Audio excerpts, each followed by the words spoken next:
आज हम कक्षा 10 के गद्य के प्रथम पाठ भारतेंदु हरिश्चंद्र के बारे में पढ़ेंगे। इनका जन्म 1850 ईस्वी, मृत्यु 1885 ईस्वी। जीवन परिचय।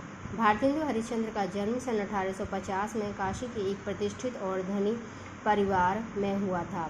उनके पिता श्री गोपाल चंद्र भी हिंदी के अच्छे कवि थे। भारतेंदु जी के बाल्यकाल में ही उनके पिता का आकस्मिक देहावसान हो गया और वे उस समय विपुल संपत्ति के एकमात्र उत्तराधिकारी रह गए। उन्होंने अपनी संपत्ति लोक सेवा और साहित्य सेवा के कार्यों में लगा दी। उनके द्वारा स्थापित किया हुआ हाई स्कूल बनारस में अब हरिश्चंद्र कॉलेज के नाम से चल रहा है। वे जन्म से ही कुशाग्र बुद्धि और प्रतिभाशाली थे।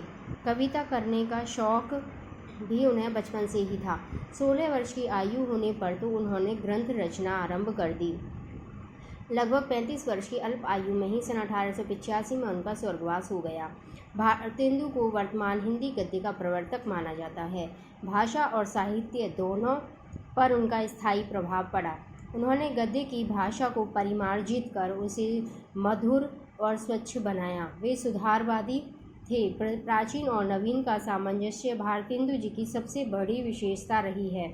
आपकी भाषा में संस्कृत के तद्भव शब्दों की ही बहुतायत है, यानी कि संस्कृत के जो तद्भव शब्द हैं जो कि संस्कृत के नहीं हैं और संस्कृत से निकल करके और हिंदी में समाहित हुए हैं, वो तद्भव शब्द कहलाते हैं। वो अधिक मात्रा में मिलते हैं। लोकोक्तियाँ और मुहावरों के प्रयोग से उनकी भाषा में और भी लालित्य आ गया है। लालित्य यानी सुंदरता आ गई है। स्थान स्थान पर रोचकता बढ़ाने के लिए उन्होंने हास्य और व्यंग्य के प्रयोग भी किए हैं। उनकी देश सेवा और साहित्य सेवा से प्रभावित हो उस युग की जनता ने उन्हें भारतेंदु की उपाधि से सुशोभित किया। इन्होंने कवि वचन सुधा, हरिश्चंद्र मैगजीन, इन पत्रिकाओं का संपादन किया। भारतेंदु ने कुल मिलाकर 175 ग्रंथ लिखे हैं, जिनमें बहुत से केवल अनुवाद ही हैं। इनके द्वारा लिखे गए जिन नाटकों का हिंदी संसार में बड़ा आदर है, उनमें वैदिकी हिंसा हिंसा न भवती, कर्पूर मंजरी, सत्य हरिश्चंद्र, चंद्रावली नाटिका, भारत दुर्दशा, अंधेर नगरी, नील देवी, मुद्रा राक्षस आदि बहुत प्रसिद्ध हैं। पाठ परिचय। प्रस्तुत निबंध भारतेंदु जी की विनोद प्रिय यानी कि मजाक करने की प्रवृत्ति का प्रतिनिधि उदाहरण है। इसमें उन्होंने तत्कालीन समाज का एक व्यंग्यपूर्ण चित्र अपनी हास्य व्यंग्यात्मक शैली में प्रस्तुत किया है। संसार में प्रत्येक मनुष्य अपने यश के लिए क्या क्या प्रयत्न करता है, वह अपना नाम अमर करने के लिए किस प्रकार लालायित रहता है, यही इस पाठ का वर्ण विषय है। समाज धर्मांधता, स्वार्थपरता तथा अंग्रेजी शासन की अत्याचारपूर्ण नीति से किस प्रकार जर्जरित हो गया था तथा शिक्षा के पवित्र क्षेत्र में भी लोग क्या सोचते थे, इन बातों का व्यंग्य चित्र यहाँ प्रस्तुत किया गया है। एक अद्भुत अपूर्व स्वप्न। आज रात्रि को पर्यंक पर जाते ही, पर्यंक यानी पलंग, खाट भी जिसको बोल सकते हैं, इस पर अचानक आंख लग गई। सोते में सोचता क्या हूँ कि इस चलायमान शरीर का कुछ ठिकाना नहीं। इस संसार में नाम स्थिर रखने की कोई युक्ति निकल आवे तो अच्छा है, क्योंकि यहाँ की रीति देख मुझे पूरा विश्वास होता है कि इस चपल जीवन का क्षण भर का भरोसा नहीं, क्योंकि ये जो शरीर है ये नाशवान है। हम यहाँ पर अगर किसी व्यक्ति ने जन्म लिया है तो उसकी मृत्यु निश्चित है, और नाम होता है, यश होता है, वह अजर अमर है, वो मरने के बाद भी जीवित रहता है। श्वास श्वास पर हरि भजो वृथा, श्वास मत खोए ना जाने, या श्वास को आवन होए ना होए, यानी कि हर श्वास के माध्यम से हमें ईश्वर का भजन करना चाहिए और एक भी व्यर्थ सांस हमें व्यतीत नहीं करनी चाहिए। क्या मालूम ऐसा क्या हो कि ये श्वास है वो आए या नहीं आए। देखो, समय सागर में एक दिन सब संसार अवश्य मग्न हो जाएगा, यानी कि समय रूपी जो समुद्र है, इसमें हमारे अगर हम हैं और आज मृत्यु को प्राप्त जाते तो इसके बाद भी ये संसार है वह यथावत चलेगा और कोई भी हमें याद नहीं करेगा। काल व शशि सूर्य भी नष्ट हो जाएंगे, आकाश में तारे भी कुछ काल पीछे दृष्टि न आवेंगे।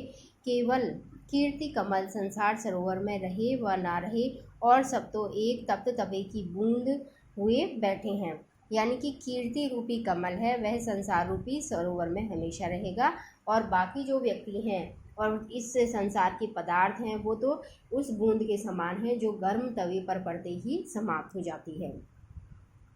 इस हेतु बहुत काल तक सोच समझ प्रथम यह विचार किया कि कोई देवालय बनाकर छोड़ जाऊं, परंतु थोड़ी ही देर में समझ आ गया कि इन दिनों की सभ्यता के अनुसार इससे बड़ी कोई मूर्खता नहीं। और यह तो मुझे भली भांति मालूम है कि यही अंग्रेजी शिक्षा रही तो मंदिर की ओर मुख फेर कर भी कोई नहीं देखेगा। इस कारण विचार का परित्याग करना पड़ा।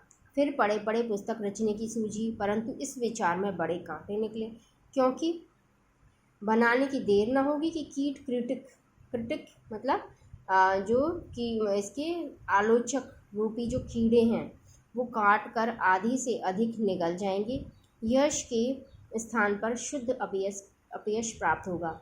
जब देखा कि अब टूटे फूटे विचारों से काम नहीं चलेगा, तब लाडली नींद को 2 रात पड़ोसियों के घर भेज आंख बंद कर शंभू की सी समाधि लगा गया। यानी कि उसने अपनी निद्रा को त्याग दिया। पड़ोसियों के घर भेजने से मतलब है पड़ोसी सोए लेकिन वो जागृत रहा। और जिस तरह शिव जी समाधि में मग्न होकर के और अब साहित्य इस संसार के कल्याण के लिए सोचते हैं, इसी तरह उन्होंने अपने यश के लिए सोचना आरंभ कर दिया। यहाँ तक कि 61 या 51 वर्ष उसी ध्यान में बीत गए। अंत को एक मित्र के बल से अति उत्तम बात की पूंछ हाथ में पड़ गई। स्वप्न ही में प्रभात होते ही पाठशाला बनाने का विचार दृढ़ किया, परंतु जब थैली में हाथ डाला तो केवल 11 गाड़ी ही मोहरें निकली, यानी कि बहुत कम पैसे उनके पास निकले। आप जानते हैं इतने में मेरी अपूर्व पाठशाला का एक कोना भी नहीं बन सकता था। निदान अपने इष्ट मित्रों की भी सहायता लेनी पड़ी। ईश्वर को कोटि धन्यवाद देता हूँ, यानी बहुत धन्यवाद देता हूँ जिसने हमारी ऐसी सुनी। यदि ईंटों के ठौर मोहर चुनवा देते तब भी तो 10-5 रेल रुपये और खर्च पड़ते। होते होते सब हरि कृपा से बनकर ठीक हुआ। इसमें वह हुआ वह तो मुझे स्मरण नहीं है, परंतु इतना अपने मुंशी से मैंने सुना था कि 1 का अंक और 387 शून्य अकेले पानी में पड़े थे। बनने को तो एक क्षण में सब बन गया, परंतु उसके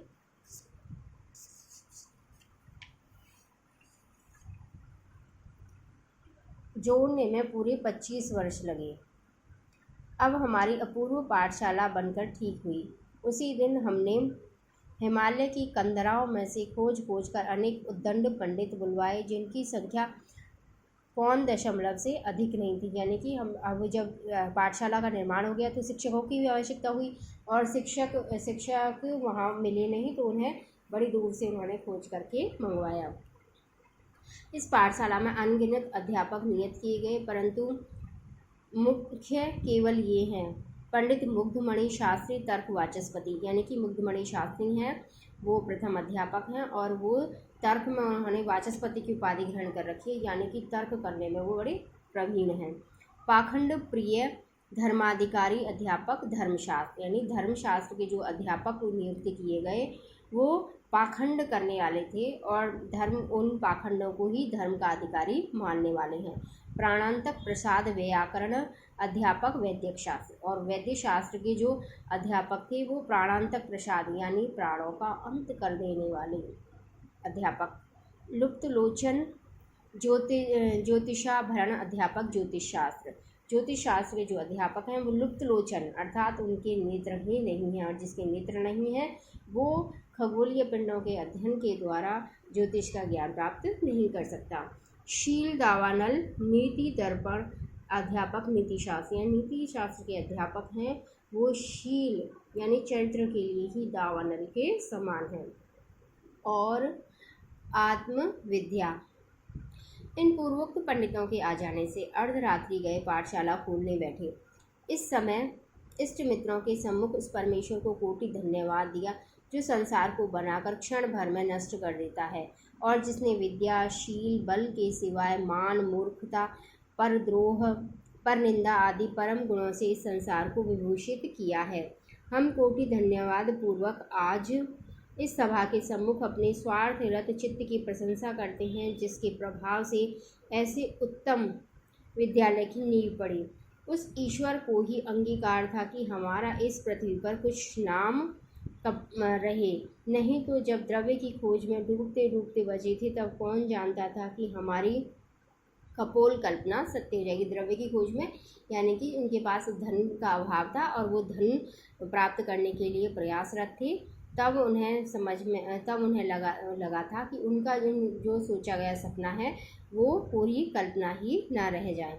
परंतु ईश्वर के अनुग्रह से हमारे सब संकट दूर हुए और अंत समय हमारी अभिलाषा पूर्ण हुई। हम अपने इष्ट मित्रों की सहायता को भी न भूलेंगे कि जिनकी कृपा से इतना द्रव्य हाथ आया कि पाठशाला का सब खर्च चला गया और 10-5 पीढ़ी तक हमारी संतान के लिए बच रहा। हमारे पुत्र परिवार के लोग चैन से हाथ पर हाथ धर बैठे रहे। हे सज्जनों, यह तुम्हारी कृपा का विस्तार है कि तन मन से आप इस धर्म कार्य में प्रवृत्त हुए। नहीं, मैं 2 हाथ पैर वाला बेचारा मनुष्य आपके आगे कौन कीड़ा था जो ऐसे दुष्कर कर्म को कर लेता है। यानी सभी जो समाज के सज्जन व्यक्ति हैं उन्होंने वहाँ दान दिया, इस कारण से वो कार्य सफल हुआ। यहाँ तो घर की केवल मूछें ही मूछें थीं, कुछ में कुछ गंगाजल। काम आपकी कृपा की से भली भांति हो गया। मैं आज के दिन को नित्यता का प्रथम दिन मानता हूँ। जब पाठशाला की स्थापना हुई वह उनकी अनित्यता का दिन था, जो औरों के अनेक साधन से भी मिलना दुर्लभ है। धन्य हो उस परमात्मा को जिसने हमारे यश के डहे अंकुर फिर हरे किए। हे सज्जन शुभचिंतकों, संसार में पाठशालाएं अनेक हुई होंगी, परंतु हरि कृपा से जो सकल पूर्ण कामधेनु ये पाठशाला है, वैसी अचरज नहीं कि आपने इस जन्म में न देखी सुनी हो। होनहार बलवान है, नहीं तो कली काल में ऐसी पाठशाला का बनाना कठिन था। देखिए, यह हम लोगों के भाग्य का उदय है कि ये महामुनि मुग्धमणि शास्त्री बिना प्रयास हाथ लग गए, जिनको सतयुग के आदि में इंद्र अपनी पाठशाला के निमित्त समुद्र और वन जंगलों में खोजता फिरा। अंत को हार मानकर बृहस्पति को रखना पड़ा। यानी ये मुग्धमणि को गुरु बृहस्पति से भी अग्रणी मान रहे हैं। हम इसमें व्यंग्य है ये। हम फिर भी कहते हैं कि हमारे भाग्य की महिमा थी कि ये ही पंडित राज मृगयाशील श्वान के मुख में शशि के धोखे बद्रिकाश्रम की एक कंदरा में से पड़ गए। इनकी बुद्धि और विद्या की प्रशंसा करने में सरस्वती भी लजाती है। इसमें संदेह नहीं कि इनके थोड़े ही प्रयास से पंडित मूर्ख और अबोध पंडित हो जाएंगे। धन्यवाद।